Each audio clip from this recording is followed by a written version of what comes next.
10% 떼이는 사람들이 많아요. 그래서 그 데이터가 많이 나오는데 그거는 지금 이야기하기는 그렇고 그래서 입찰 전에 뭐를 좀 체크를 해야 되느냐. 이제 오늘은 입찰 전 체크리스트입니다. 그래서 제가 보니까 한 뭐 7, 80개 되는데 그래서 1부, 2부, 3부로 해서 오늘 하고 다음 주 두 분 더 해서 입찰 전에 이제 눈여겨봐야 될 거, 체크해야 될 거, 이제 그런 거 위주로 강의를 하도록 하겠습니다. 그래서 우리 강의는 주로 이제 실전 사례 위주이기 때문에 여러분 듣기가 참 좋습니다. 좋고, 뭐, 아차, 뭐, 10%, 뭐, 3천만 뛰었다, 그런 이야기부터 또 뭐, 3억 버렸다, 이런 이야기를 해주니까 좋죠. 그동안의 경험을 가지고. 자, 한번 보겠습니다. 이제 4회차, 정규제 펴봅니다. 4회차. 그 2페이지, 1페이지 보면은 우리가 이제 연금단인데 국민연금 오죠. 국민연금. 국민연금이 나오는데 이 국민연금이 잘 보시면 밑에 한번 보겠습니다. 그 2번에 보면 있습니다. 국민연금은 여성은 남성보다 수명이 한 6년 정도 길고 나이 차이도 4살 정도 나면은 한 10년간은 혼자 살아야 된대요. 혼자 살아요. 이제 그래서 마음의 준비를 해드렸고 그래서 이제 돌봄 도우미가 필요하다. 그래서 기대 수명은 평균입니다. 평균인데 여성은 한 87살, 무슨마는 한 81살.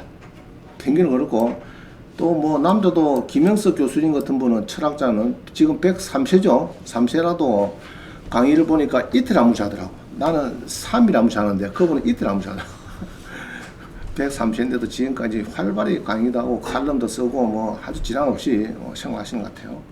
그래서 이제 우리도 저도 이제 그제 고등학교 50주년 졸업 50주년 인생 70년 이렇게 해서 이제 제가 50주년 회장을 했습니다. 회장을 하고 이제 기념 문집을 만들었죠. 만들었는데 우리가 480명이 고등학교 이제 옛날에 마산 산거 들어왔는데 3학년 동창을 보니까 마산 고등학교는 한 60몇 명, 우리는 한 50명. 그 마산 고등학교 좀 더 많이 죽었어요. 그래서 이제 돈은 많이 벌고 스트레스 많이 받으니까 좀 더 죽은 것 같고. 그래서 나오는 이야기는 그렇더라고요. 우리는 8반 들어가지고 한 반은 죽었다. 한 반은 죽었고, 우리는 한 반 조금 덜 되게 이제 아직 뭐 죽지는 않았는데, 하여튼 그렇습니다. 그래서 이제 8반 들어가지고, 졸업 50주년 되니까 한 반은 벌써 다이 한 겁니다. 그게 평균 연령이 낮아지는 거죠. 그냥 그 사람들 때문에. 그런 거고. 이제 자기 관리를 잘하면은 뭐 80, 90, 100 앞으로는 여성분들은 제가 볼 때는 120살까지 생각하셔야 돼요. 아이고 하여튼 잡으시면 120살까지는 뭐 살 거다. 관리만 잘하면은 막 그렇게 지금 예측을 하고 있습니다. 하고 있고 여러분도 이제 만반에 준비해야 되겠다. 자, 그 다음에 봅니다. 여성의 특히 지켜야 될 것 3개. 국민연금을 꼭 좀 잘 지켜야 되겠고 이제 제 같은 경우는 그렇죠. 저는 이제 156만을 받는데 이제 보통 남편이 이제 사망하면은 부인들은 60% 받습니다. 100만 원 받으면은 이제 사망한 남편의 그 100만 원 한 60%, 한 60만 원 받죠. 그럼 150만 원 같으면은 뭐 한 90만 원 정도는 받을 수 있을 걸로 보여집니다. 하여튼 죽는 날까지는 정려하면 안 되는데 정려, 그죠? 아파트를 그냥 자식들이 뭐 넘겨돌라 절대 주면 안 됩니다. 뭐 해야 됩니까, 그러면? 주택을 맡기면 그게 제일 좋아요. 그죠? 그게 제일 좋습니다. 그래서 주택연금을 해야 돼요. 요거는 하면 안 됩니다. 정려 같은 거는. 넘겨주는 건 안 돼. 그 주택연금을 해야 되겠고. 그 다음에 여성이 노후를 더 신경 써야 될 것은 남자보다 자고자고 오래 산다. 대부분이 오래 산다. 각종 또 연금이 없거나 좀 작다. 그죠? 그리고 의료비가 또 많이 들어간다. 여성들이. 자, 이런 이야기가 있습니다. 그 다음에 특히 조심해야 될 거는 낙상사고. 이 이제 자빠지면 안 되거든요. 자빠지고 이 다리 부하고 이런 게 참고 잡습니다. 낙상사고를 아주 조심해야 되겠고요. 그 다음에 보면은 이제 언제 끝날지도 모를 부모님의 간병비와 병원비와 간병비 매달 500만 원이 들어간다. 참 불안한 얘기죠, 그죠? 이렇습니다. 그래서 간병보험도 저도 뭐 동창이 드러났는데 뭐 간병보험 보는 게 있더라고요. 드러났는데 여러분들도 간병보험 정도는 들어가면 좋겠나 싶고요.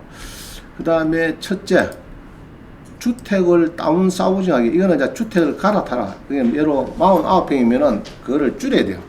15평이나 20평, 30평이 줄여야지. 그 뭐, 사이들 뭐 제사 지내뭐 짜고 그거는 옛날 이야기입니다. 옛날 이야기고 뭐 크면은 뭐 한 26병 정도 그 정도 사시면 두 부부 둘이 뿌인데 그죠? 뿌인데 그 정도 하면 안 되겠나 싶습니다. 그 다음에 주택연금가입해서 평생 살면서 생활비를 확보해야 되겠다. 이 중요한 이야기입니다. 주택연금. 그래서 여러분들이 이제 우리 학원도 지금 주택연금을 강조를 많이 하죠. 그래서 이제 뭐 7억짜리 한 3억 5천에 근린 주택 사가지고 7억에 연금 받고 연금 7억에 받고 또 월 수입은 무한대로 또 플러스 할 수 있고 이런 게 좋은 거죠 사실은. 자, 그 다음에 이제 국민연금을 이야기해 보면은 국민연금은 이제 이게 임의가입이 됩니다. 가정주부도 그죠? 되죠? 되고 그 다음에 이제 임의가입을 이게 만 60세 이상인 사람에 한해서 가입되었는데 노령연금을 받을 수 있는 최소 기간이 안 됐다. 그 60세 됐는데 한 6년밖에 안 됐어요. 가입된 지가. 그러면은 이제 임의가입을 계속 할 수 있다. 이 얘기입니다. 더 할 수 있다. 60세 넘어도 최소 10년이 돼야 연금이 나오거든요. 이제 그걸 하면 되겠고. 그 다음에 추후 납부제도. 그래서 이제 10년을 채우지 못할 경우에 한 번에 목돈을 넣어서 10년을 인정받는 이런 제도입니다. 그래서 목돈이 있으면은 옛날에 못 낸 거 지금 이제 플러스해서 넣는 게 좋다는 얘기입니다. 이렇게 해야 되지. 우리 동기들 보면은 저는 이제 국민연금이 한 156만 원 나오니까 막 그런 데로 좀 높은 쪽에 들어가는데 자영업 한다, 직장을 계속 옮겼다 등등 이런 애들 보면은 얼마 안 돼요. 만원 뭐 40만 원, 50만 원, 60만 원 그것도 많이 왔다 하고 또 옛날 IMF 때 보니까 100만 원 받다가 조기연금이라는 게 있습니다. 미리 땡기 받는 거. 30을 땡기 받아죠. 땡기 받으면은 이제 70만 원 받는 거죠. 안 좋은 거죠. 그 다음에 이제 또 만기가 돼가지고 5년 동안 늦게 받는 게 있습니다. 그래 하면은 이제 매년 7% 정도 또 플러스 되는 거죠. 7% 큽니다. 100만 원 같으면 7만 원이니까 5년 같으면 35% 정도 더 받는 겁니다. 더 받는 거. 자, 그렇게 해서라도 그리고 연금은 국민연금 보니까 그제 그 정부 발표 보니까 하여튼 법제화 시기였다 그런 얘기를 하거든요. 이제 법명에 넣겠다. 자꾸 젊은 애들이 우리 때는 보험을 뭐 개인연금이나 뭐 이렇게 보험을 들어야지 국민연금 가지고 뭐 고갈 된다 하는데 못 넣겠다. 지금 이런 분위기가 많거든요. 그 정부에서 그거를 명문화 시켰다. 법령에다 아예 넣어버리겠다.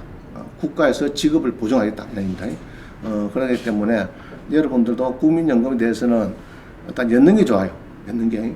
저도 뭐 국민연금 뭐 압니까? 88년도부터 올림픽 때 그때 뭐 직장 은행 다닐 때 봉급에 자동 빠져나가니까 4.5% 빠져나왔거든요. 그러니까 뭐 은행에서 4.5, 9%가 매달이 플러스 돼가지고 누계 보니까 한 7천 뭐 5, 600 들어간 것 같아요. 누계는 그랬는데 7,500만 다 먹은 것이 벌써 몇 년 전 이야기입니다.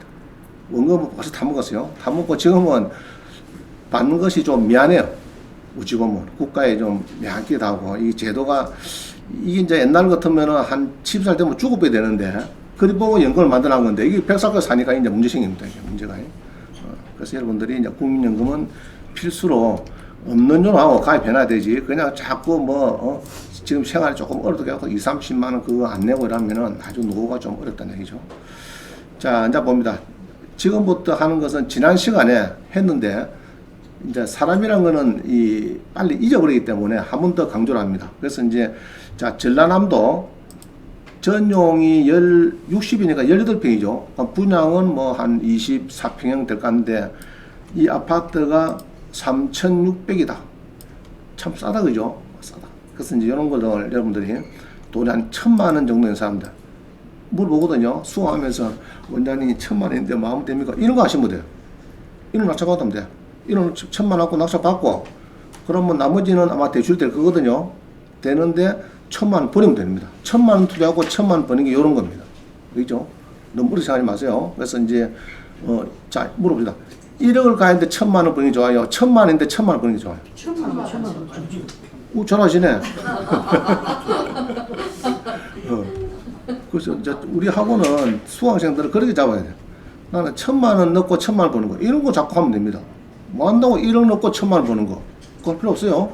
1,000만 원 넣고 1,000만 원 이런 거 사서 찾아보면은 이게 있어요. 내가 볼 때는.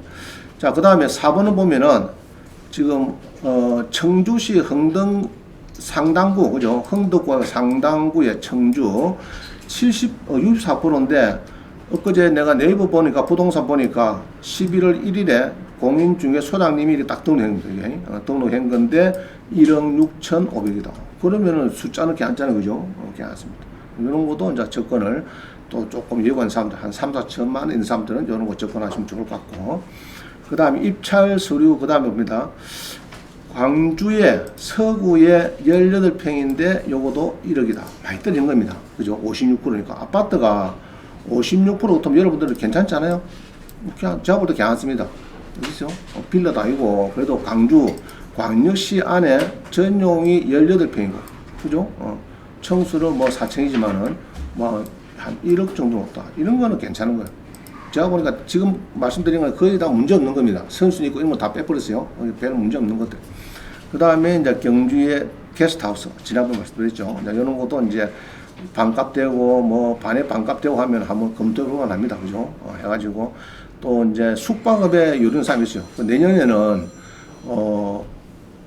미국인이나 프랑스 사람이나 이태리나 그냥 뭐 스마트폰에서 갤럭시 24에서 자동으로 번역 바로 되도록 이게 이제 내년에 출시된대요. 내년 봄에. 그 내년 이제 봄에 외국 여행 갈 사람은 외국어 신경 쓸 필요가 없습니다. 그렇죠? 갤럭시 24 사갖고 삼성 거 사가지고 그거 가 있으면은 하면 꼭 누리면은 그만 내가 말하는 거 지 알아듣고 지 말하는 거 내가 다 알아듣고 뭐 그냥 되니까 이게 바로바로 돼버리니까 실시간으로 된다는 얘기죠. 그래서 이제 숙박시설, 게스트하우스 이런 데 이제 외국인들 와도 전혀 언어에는 신경 쓸 거 없다. 이런 겁니다. 그래서 그게 이제, 와이파이가 안 터지면 어쩌냐. 안 터지도 되도록 그렇게 준비를 한대요. 와이파이가 안 터지도 번역은 바로 될 수 있도록 그렇게 한대요. 여러 저기 산에 가서, 알프스 가서, 그죠? 남미 가서 된다는 얘기죠. 자, 그 다음에 경상남도 이 합천에 대지인데 한 200평 되는데, 200평 되는 요 대지인데 3,800이다. 요거는 뭐, 한 번 더 떨어지고, 반값 좀 떨어지면 괜찮겠나 싶습니다. 반값 정도.